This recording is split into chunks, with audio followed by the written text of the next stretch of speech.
చెరువుగట్టు శ్రీ పార్వతీ జడల రామలింగేశ్వర స్వామి ఆలయం నార్కెట్పల్లి మండలం నల్గొండ జిల్లాలోని చెరువుగట్టు కొండపై ఉంది.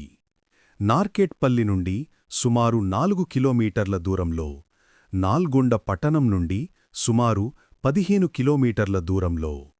మొత్తం పరిసర ప్రాంతం సుమారు 48 ఎకరాలు రాళ్లతో, చెట్లతో నిండి ఉంటుంది. చరిత్ర మరియు పురాణం. ఈ శివలింగాన్ని పరశురామ మహర్షి పరశురాముడు త్రేతాయుగంలో ప్రతిష్ఠించారని చెబుతారు. పరశురాముడు దేశమంతటా 108 శివలింగాలు స్థాపించాడని పురాణం. చెరువుగట్టు శివలింగం కూడా ఆ 108లో ఒకటి అని నమ్మకం. పరశురాముడు యాత్రలో భాగంగా ఈ కొండపై శివలింగాన్ని ప్రతిష్ఠించి తపస్సు చేసినట్లు కథనం. ఇక్కడి శివలింగం ముఖ్యం పశ్చిమాభిముఖంగా ఉంటుంది. ఇది అరుదుగా కనిపించే విశేషం. ఆలయం పూర్తిగా రాళ్ల మధ్యలో నిర్మించబడింది. గర్భగుడి చేరడానికి రాళ్ల మధ్య నుండే చిన్న మార్గం గుండా వెళ్లాలి.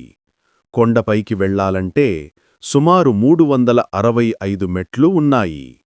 ఆలయం పరిసరాల్లో 3 గుండ్లు శివలింగాలు ఉన్నాయి. ఒక శివలింగం పెద్ద రాయి మీద ఉంటుంది. ఇప్పుడు అక్కడకు చేరడానికి ఇనుము మెట్లు ఏర్పాటు చేశారు.